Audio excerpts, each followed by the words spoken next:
Right, hey guys, how are we doing? Back with another video from Grand Line Review, and we are checking out how Buggy became an emperor. Intriguing. I am very intrigued as to how this happened, so let's see what went down. This is Buggy. Yes, it is. This is an Emperor of the Sea. That's right, they're the same picture. They are. Buggy has transcended all reasonable expectations of his life. But he's not done yet. After well and truly owning his spot amongst the foremost famous... Which is amazing. Buggy is set to do the impossible, see the invisible, and become the Pirate King. Oh, you reckon? Welcome to the Grand Line. I hope he does. It'd be so funny to see. My name is Liam, and Buggy is on the verge of becoming my favourite character in the entire series. That's right, get lost, Zorro. Oh, damn! And do some sort of clever string-based pun that I can't be bothered to think of, Doflamingo. Because the clown is in town, and he has a nose that makes funny noises when you poke it. Buggy is, I would go so far as to say, the biggest joke in the series. And that's very It's great. So good. So who would be more appropriate to set foot on an island called Laugh Tale than a literal clown? Of I course. firmly believe that Buggy can become the Pirate King, which is a statement that will probably be met with all sorts of rah-rahs in the comments. Yeah, definitely, but still. In fact, there's a big faction of dissenters in the fan base who aren't particularly pleased that he's become an emperor at all. However, when you look back on the series, Buggy's path to prominence has been incredibly well laid down, and not only that, but so has his future. And by the way, this picture of Buggy was drawn It looks really good, by that. amazing channel artists. Cool. And 3 lucky subscribers from this video are going to win a custom artwork requesting whatever they like. For example, one user requested a Gear Second Whoop Slap, and that being the most amazing idea of all time is exactly what they Cool. do. It, simply be subscribed to the channel and leave a 1-sentence comment with your art request. Here is why Buggy is going to become the Pirate King. Let's Firstly, go. Mr. Clown-san has a rather appropriate pedigree. Not so much biologically, but very much moustacheologically, as he was once the apprentice of the most famous moustache in the world, Goldie Roger. That's true, yeah, he was That on man Roger's Roger crew. also And happened Shanks to be was. the world's first and currently only Pirate King. So it's as bad a good a start to life as any crimson nose Definitely. hoped for. But he's not the only prodigy in play here. When Buggy totaled a mere 13 units of age, he was embroiled in a fierce fight battling between the Roger Pirates and the Whitebeard Pirates. The world's finest figures coming together to, repeatedly punch each other, and that included 3 very prominent children, Shanks, Blackbeard, and of course, Buggy, each of whom would go on to become an emperor of the They sea, are. thus making this battleground more of a very upper-class My Pirate Academia, where these people would set for success from day one. However, Buggy seemingly threw all of that away when he refused to join Shanks after the death of Roger, which actually went on to work out in his favour, allowing Buggy to become something of a lurking legend, without the heat of the world government constantly and creepily breathing down. Oh, I dare, sir. He was at my wife's Until this birthday legend party. was discovered by a rubber man in Orangetown, which, in retrospect, is a fairly brilliant implementation of fate. In the same way that child Luffy was mentored by Shanks, and adult Luffy was mentored by Rayleigh, Buggy served as a third former Roger Pirate to, admittedly, kind of involuntarily Kind of. his journey. Yes. Although in this case, I mean, it yeah, was Luffy Impel who was down. supporting He really helped him there. supporting Buggy's balls on his foot as Luffy kicks them, that is. I also want to point out something interesting about Orangetown, because for an East Blue villain, Buggy was shockingly overpowered. Yeah. Making fun of these things now, His ability's a single something else, Buggy like. was capable of destroying an entire small town. He was a dangerous I don't think he dude. realises how capable he But is. he did have access to raw, devastating power that few, if any, of his East Blue contemporaries did. And this Battle of Orangetown will be remembered as far more of an epic struggle than it was in reality. The 2 future emperors coming into conflict for the first time, and even as rookies, threatening to destroy an entire town with their sheer power might. The 2 would then of course meet again in Logtown, with Buggy solidifying his rivalry with Luffy and following this rubber lad into the Grand Line, where he does nothing in any way remarkable until he does everything remarkable all at once. When it comes to the Paramount War, we as readers have a tendency to think of this as a big, big story arc for Luffy, but when you take a step back, or A lot happened for Buggy in that as well. and consider this from the perspective of inboard characters, this is actually the story of Buggy. And I don't mean that as a funny joke thing. Buggy is legitimately the big news of this saga. After escaping from Impel, Yeah. the Marines identified the masterminds behind this historical event as Monkey D. Luffy and Buggy. Not Crocodile, not Jinbei, not No, Hancock, just those 2. Talon being perpetually stuck on the toilet when he should have been doing prison things. No, the mastermind No. behind everything That's was Megamind. Buggy and Luffy, but kind of mostly Buggy. Thus immediately placing him as equal to or even above the former warlords in terms of a threat. Crazy. The Marines also have a bit of a monologue about how they discovered Buggy was a former Roger Pirate and a, quote, blood brother of current Emperor Redhead Shanks. And not only that, but Luffy and Buggy also briefly discussed Rayleigh, making it clear that both of them were in Buggy balls deep with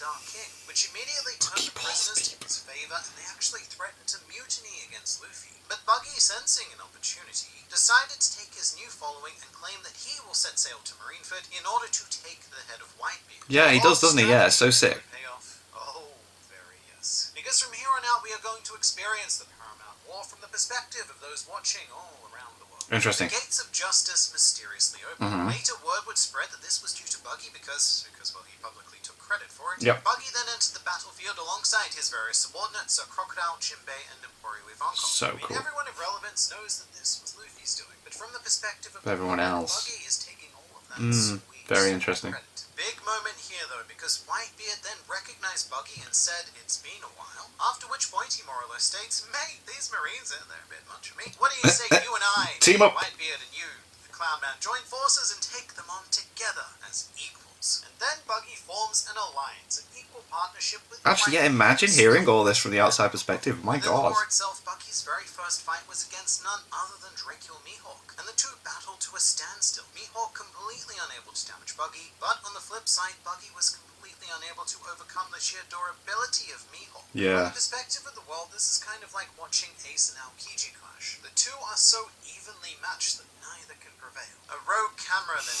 hands Amazing. to Buggy, revealing to the world that he is a secret legend, nay, a lurking legend. Ooh, that's So creepy. That is very creepy. He's a blood brother of Shanks. After Whitebeard's death, Buggy then fled with tears in his eyes out of sheer respect for his rival and not fear, definitely not fear. No, not fear at all. No, he wasn't scared. He also stepped in not only to save Luffy, but also Jinbei from Marine Admiral Akainu, basically accomplishing the same feat without feet that Shanks did with Kobe. Oh, and speaking of, when Shanks did arrive to stop the war, he addressed 4 people. Fleet Admiral Sengoku of the Marines, now de facto Captain Marco of the yeah. Blackbeard Pirates, Captain of the Blackbeard Pirates, whose name is also Blackbeard, and finally, Buggy. To the eyes of the world, these are the 4 major factions. The Marines, the Whitebeard Pirates, the Blackbeard Pirates, and Buggy. the lurking legend, Buggy. After seeing Yeah. Buggy make an alliance with one emperor and be directly addressed by another, there is no doubt in any member of the public's mind brains that Buggy is a profound threat and one of the most legendary Big pirates to deal. have ever lived. Big deal. And that perception is exactly what forced the hands of the world government to take their next course of action. Because rather than dealing with snowballing power via sheer following, Buggy was immediately offered the opportunity to become a warlord. And furthermore, it's also implied that he managed to find Captain John's treasure thanks to that handy armband that he received from Luffy and Impel Down. Captain John being a former member of the Rocks Pirates, by the way. So coming out of Marineford, Buggy not only ascended to warlordyhood, but also became known as the man who found the greatest hidden treasure on the planet behind the One Piece. With an injection of both status and capital, Buggy was able to make quite an astute business maneuverer, which he did by hiring an army of high-class mercenaries to work with him to generate further income. Now, it's said that the highest earners of Buggy's delivery were the giants led by Haradin. However, the highest earners does not necessarily mean the strongest. And according to the most non-canon of all material, a One Piece live-action stage show, by far the most powerful member of Buggy's delivery was a martial artist named Buggy. Now, this comes from the One Piece live attraction Phantom Show from Tokyo Tower, which doesn't exist anymore. I mean, Tokyo Tower does, but the One Piece show doesn't. But just stay with me for a bit. Buggy was powerful enough to simultaneously block attacks from both Zoro and Sanji. My Buggy's God. delivery was expanded in further stage shows with the addition of Mugon and Dandy, who, the One Piece stage shows,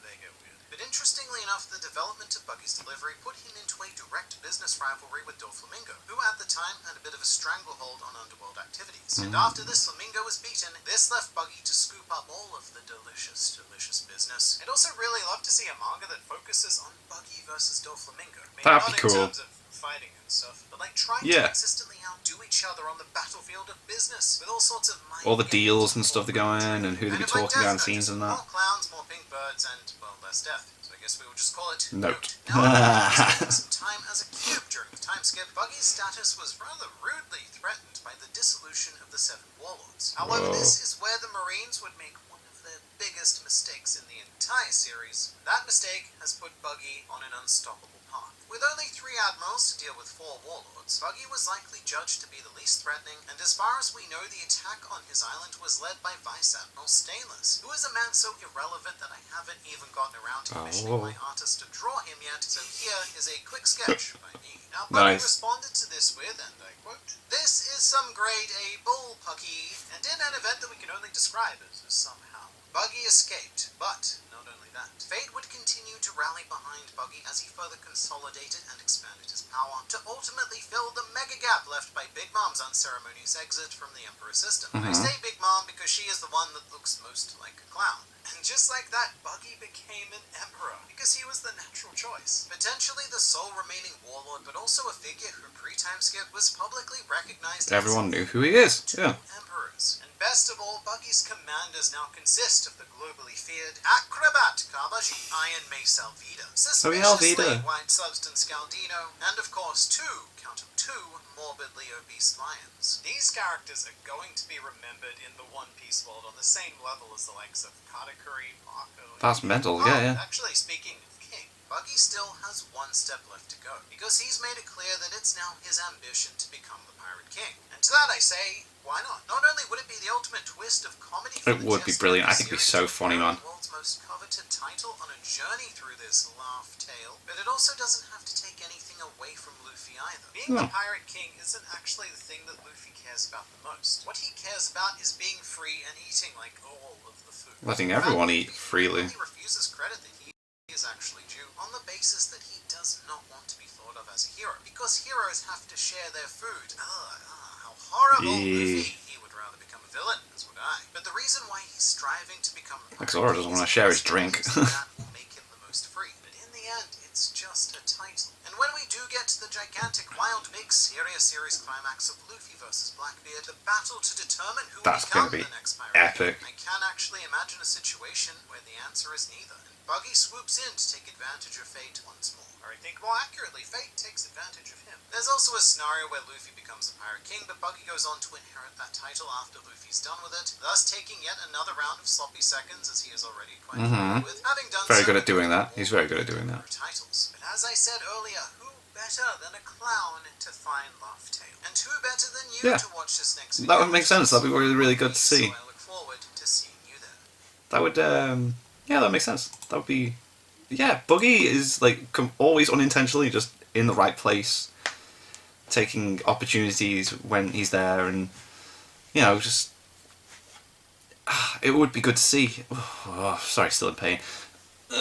But, yeah, if he became Pirate King at the end, I would think it would suit the way that the narrative has gone on with him, like, just randomly going up the ranks unintentionally, and do something funny with it. Like, yeah. Cool. Thank you to my patrons. If you want to have your name at the end of every video I upload, a link in the description of the Patreon page. $1 a month is all that helps support the channel. It's greatly appreciated. Thank you guys very much for that, and thank you all for watching. What do you guys think of that? What do you guys think of this? Click like, subscribe already. Click like, subscribe if you haven't already. Leave comments down below. Let me know what I shall watch and discuss in future videos, and I'll see you guys, all you guys, next time.